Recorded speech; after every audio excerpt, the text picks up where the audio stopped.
Hello everyone, hope you all are doing well. This video lecture is on animal and human language जो कि हमारा second chapter है। तो start करते हैं प्रॉपर्टीज़ ऑफ ह्यूमन लैंग्वेज से। बेसिकली इस चैप्टर में हमने पढ़ना क्या है, ह्यूमन लैंग्वेज की जितनी भी प्रॉपर्टीज़ है ना वो हमने सब पढ़नी है। तो पहली प्रॉपर्टी है रिफ्लेक्सिविटी। रिफ्लेक्सिविटी होता क्या है कि हम लैंग्वेज को ही यूज़ करते हैं to think and talk about language itself. तो इसको थोड़ा सा पढ़ लेते हैं। While we tend to think of communication as the primary function of human language, it is not a distinguishing feature.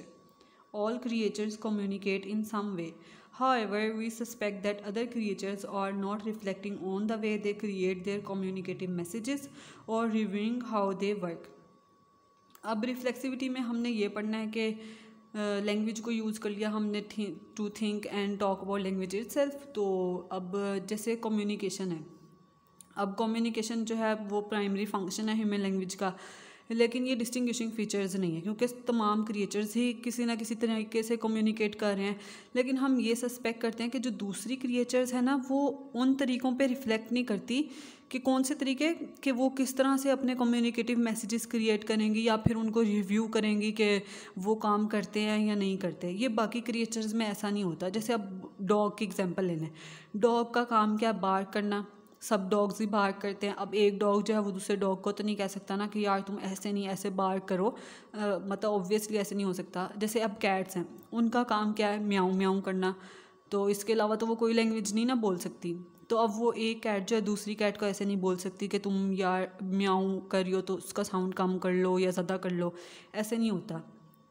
तो ये तो है property which is called reflexivity. Next property है हमारे पास डिस्प्लेसमेंट।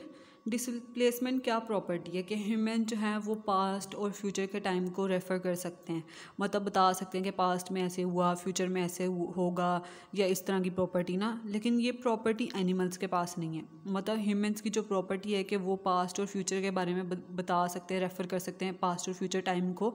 तो इस प्रॉपर्टी को कहते हैं हम डिस्प्लेसमेंट है, लेकिन ये प्रॉपर्टी एनिमल्स के पास नहीं है। अब जैसे रीड कर लेते हैं, when your pet cat comes home and stands at your feet calling meow, you are likely to understand this message as relating to that immediate time and place. अब जैसे आप घर वापस आए हैं, आपने एक पेट रखा हुआ है, मतलब कैट रखी हुई है, वो आपके पास आके खड़ी हो गई है और उसने म्याऊ किया। अब वो जो उसने ये साउंड प्रोड्यूस किया वो उसी टाइम के लिए ना, उसी टाइम के लिए, टाइम और प्लेस के लिए जहाँ आप खड़े हैं, जिस टाइम आप खड़े हैं।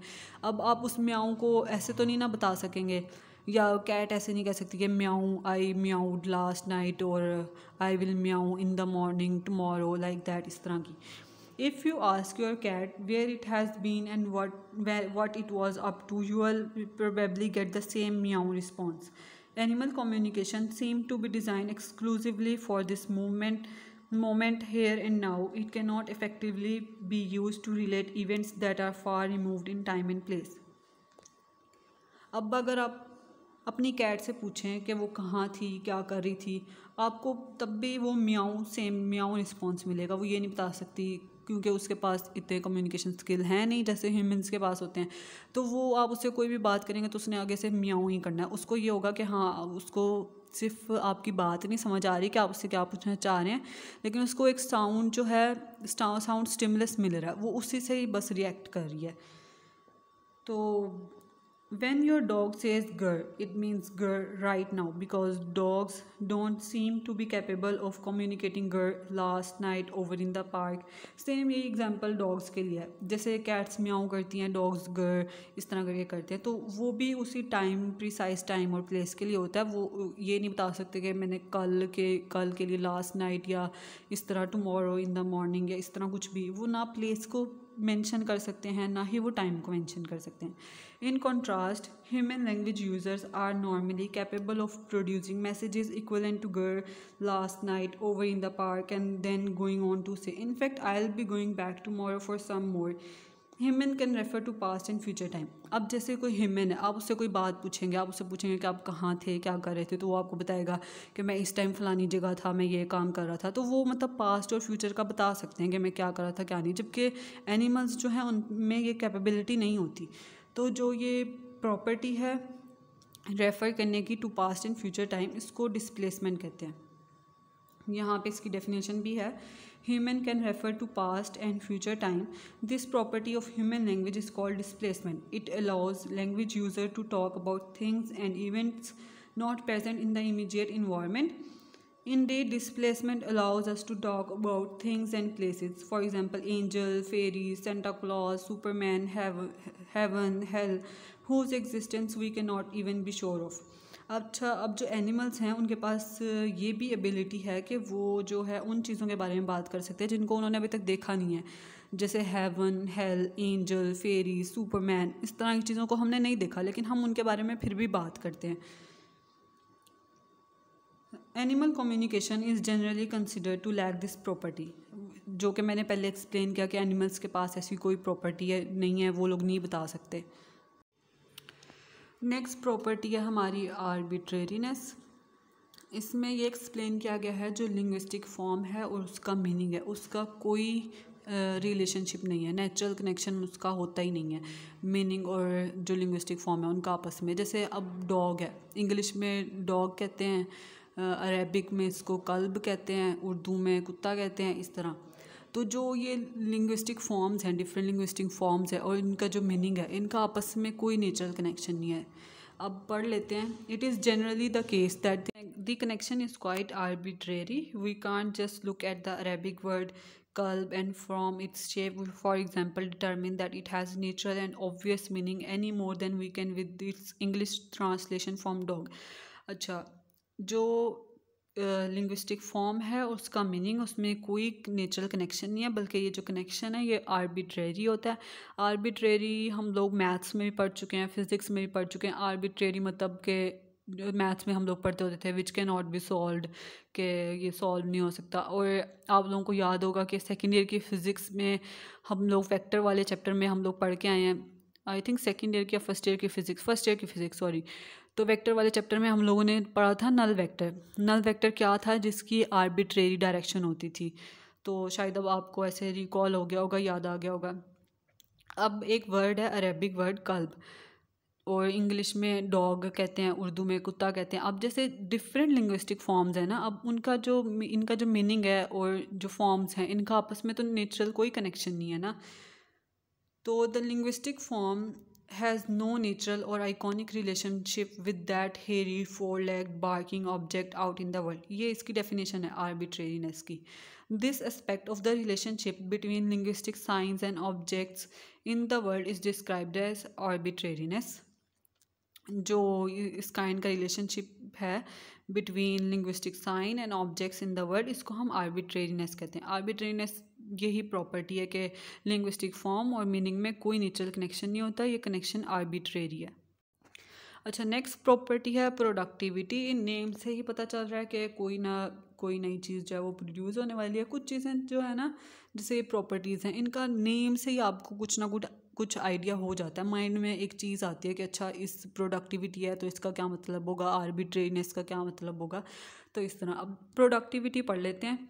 Humans are continually creating new expressions and novel utterances by manipulating their linguistic sources to describe new objects and situations. This property is described as productivity or creativity or open-endedness, and essentially means that the potential number of utterances in any human language is infinite. Productivity क्या है कि हम लोग जो different words हैं उनको manipulate करके एक नया वर्ड बना लेते हैं। अब जैसे हम लोगों के इंग्लिश में है, हम लोगों के ग्रामर के रूल्स तो सिर्फ कुछ ही होते हैं, मतलब ज़्यादा नहीं है, लेकिन हम उनसे सेंटेंसेस इनफाइनाइट सेंटेंसेस बना सकते हैं। मतलब कि हम लोगों ने सिर्फ वर्ड्स को मैनिपुलेट करना है। अब क्रिएटिविटी क्या होता है कि कुछ भी आप लोग जोड़ तोड़ के एक नई चीज़ बना लो।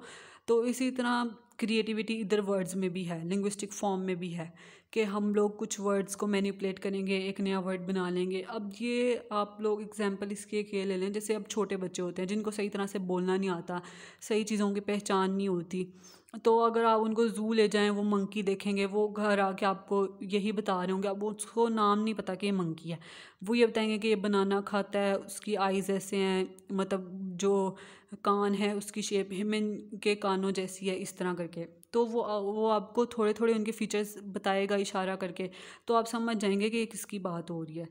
तो प्रोडक्टिविटी यही होती है। The communication system of other creatures are not like that. Cicadas have 4 signals to choose from and vervet monkeys have 36 vocal calls. जब वर्वेट मंकीज अब जो एनिमल्स हैं ना उनकी कम्युनिकेशन ह्यूमन जैसी नहीं हो सकती।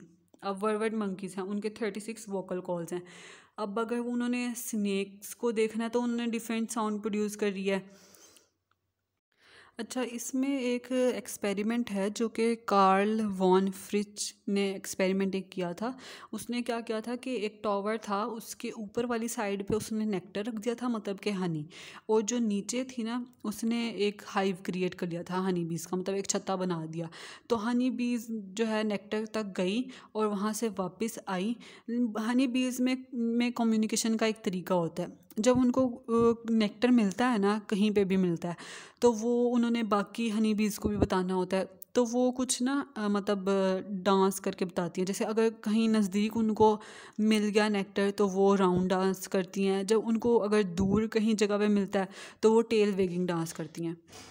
अच्छा, ये तो था इनका बताने का, कम्युनिकेट करने का कि पास में है नेक्टर या दूर है, लेकिन उनके पास ऐसा कोई कम्युनिकेशन मतलब फॉर्म नहीं था कि जिसके बारे में वो बता सकें कि ऊपर भी है नेक्टर, या अप और डाउन के लिए उनके पास ऐसा कोई वर्ड नहीं था। तो जब कार्ल वॉन फ्रिच ने ये एक्सपेरिमेंट किया, फिर उसको पता चला कि bees have no word for up in their language and they can't invent one. तो इसको जो लिमिटिंग फीचर है एनिमल कम्युनिकेशन का, इसको हम फिक्स्ड रेफरेंस भी कहते हैं। अच्छा, वो सिकाडाज और वर्वेट मंकीज़ के एग्जांपल थे। सिकाडाज के पास 4 सिग्नल हैं, वर्वेट मंकीज़ के पास 36 हैं। तो जो वर्वेट मंकीज़ जो हैं स्नेक्स को देखते हैं तो वो सिग्नल प्रोड्यूस करते हैं चटर। जब वो देखते हैं ईगल को तो वो प्रॉप सिग्नल प्रोड्यूस करते हैं।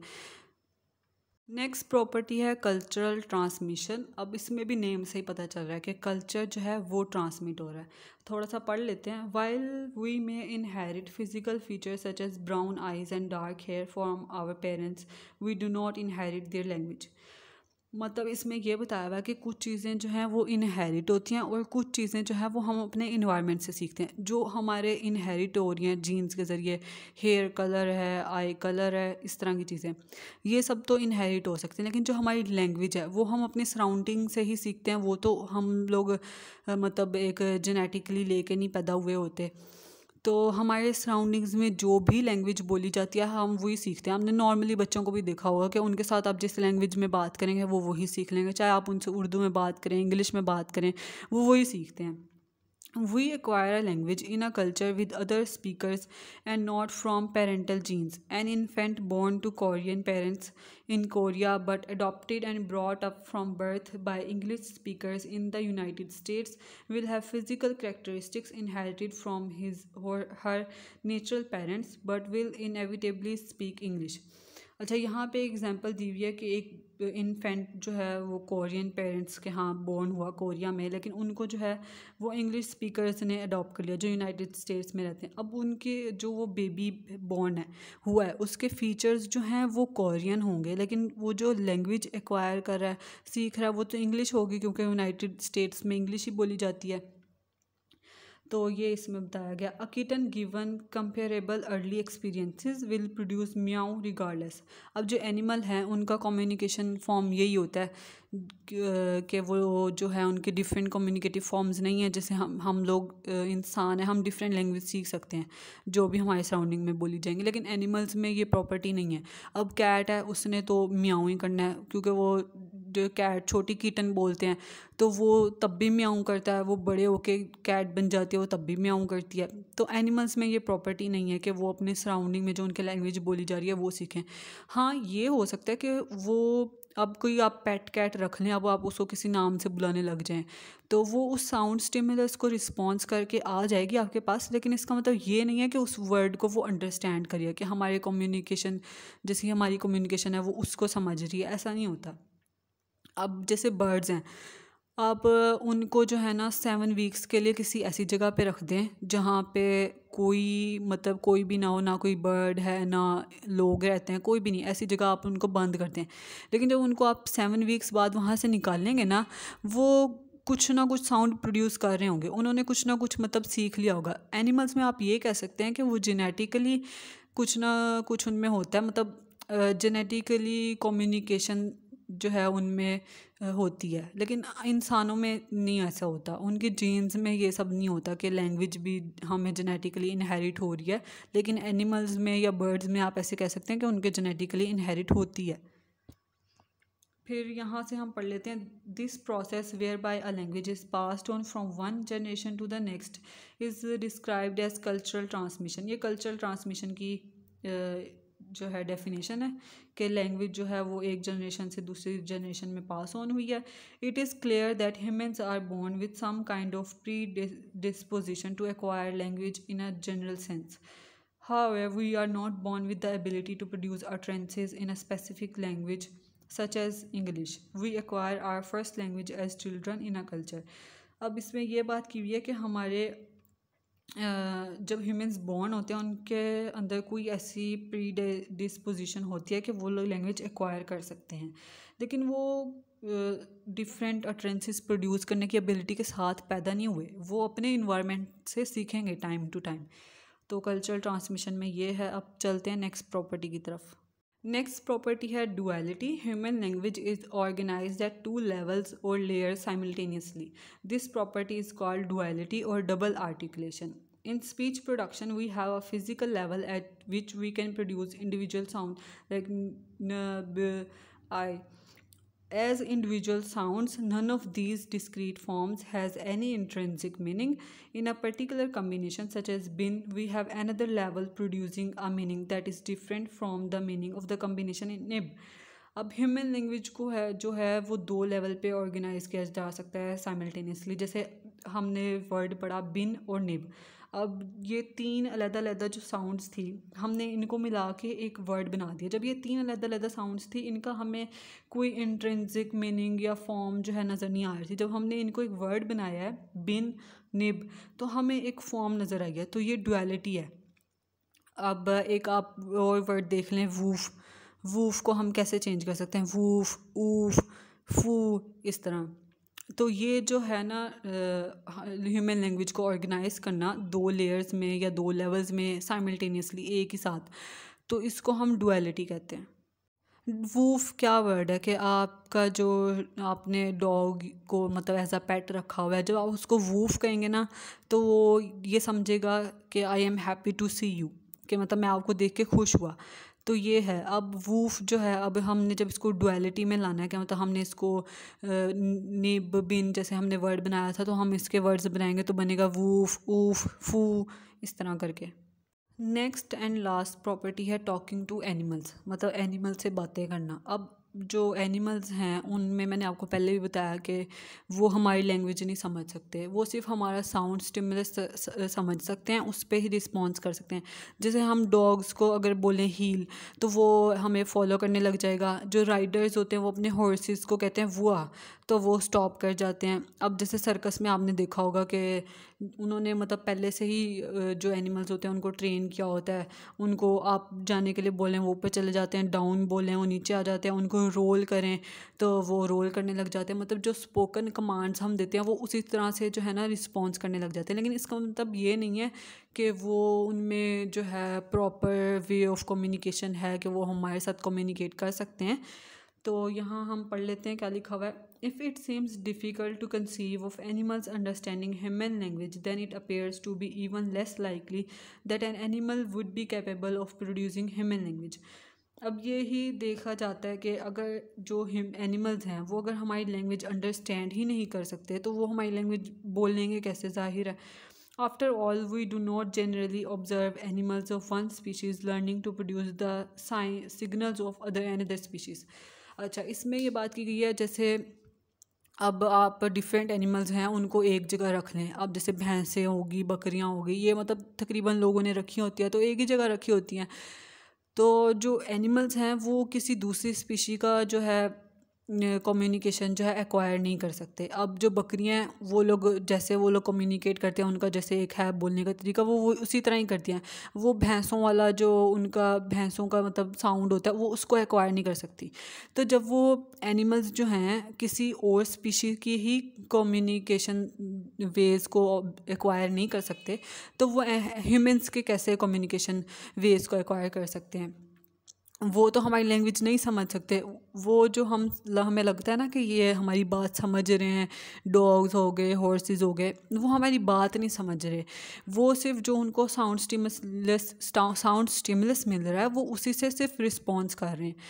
तो ये था last topic, talking to animals. Hope so आपको आज का लेक्चर समझ आ गया होगा। If you have any queries do let me know in the comment section below.